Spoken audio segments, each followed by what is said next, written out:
ఇందిరాగాంధీ బతికి ఉంటేనంట బీజేపీ పార్టీని బ్యాన్ చేసేవాళ్ళట. ఎందుకు? ఎందుకంటే హిందుత్వ ఎజెండాతో మత రాజకీయాలు చేస్తుంది కాబట్టి ఇందిరాగాంధీ బ్యాన్ చేసేవాళ్ళట. ఈ మాట చెప్పింది ఎవరో తెలుసా?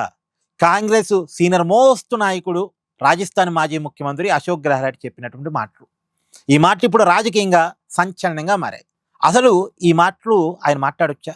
ఆల్రెడీ ఇందిరాగాంధీ మీద ఒక నెగిటివ్నెస్ ఉంది దేశంలో. ఆమె తన పరిపాలనా కాలంలో తన పదవిని కాపాడుకోవటం కోసం దేశంలో ఎమర్జెన్సీ పెట్టారు, దేశ ప్రజల్ని చాలా ఇబ్బందులకు గురి చేశారు అనేటువంటి విమర్శ ఇందిరాగాంధీ మీద ఉంది. సరే, కాంగ్రెస్ వాళ్ళు ఆమె చేసిన మంచి పనులు చెప్పుకుంటూ ఆమెను ఒక వీర వనితగా, ఆమెను ఒక దేవతగా చూపించే ప్రయత్నం చేశారు. సరే, దేన్ని నమ్మేవాళ్ళు దాన్ని నమ్మారు. ఇందిరాగాంధీలో పాజిటివ్ కోణాన్ని చూసేవాళ్ళు పాజిటివ్ కోణాన్ని చూశారు, నెగిటివ్ కోణాన్ని చూసేవాళ్ళు నెగిటివ్ కోణాన్ని చూశారు.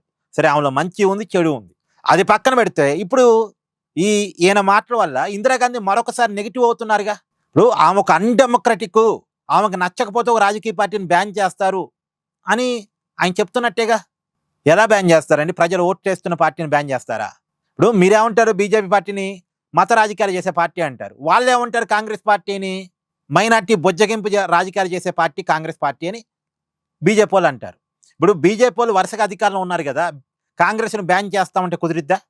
కాంగ్రెస్ని ఈ దేశం నుంచి బ్యాన్ చేస్తాను, రాజకీయ కార్యకలాపాన్ని నడుపుకోవడానికి వీల్లేదు అంటే కాంగ్రెస్ వాళ్ళు ఒప్పుకుంటారా? ఇప్పుడు అంతిమంగా బీజేపీ మతతత్వ పార్టీ అని చెప్పదలుచుకున్న చెప్పండి ప్రజలకి. నమ్మేవాళ్ళు నమ్ముతారు, నమ్మనోళ్ళు నమ్మరు. అంతేగాని బ్యాన్ చేస్తాం అనేటువంటి ఒక పెద్ద పదాన్ని వాడటం మాత్రం తప్పు.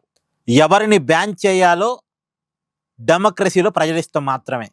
మరి ప్రభుత్వాలు ఎవరిని బ్యాన్ చేయాలంటే తుపాకులు పట్టుకున్న వాళ్ళని బ్యాన్ చేయాలి, అంతవరకు ఓకే.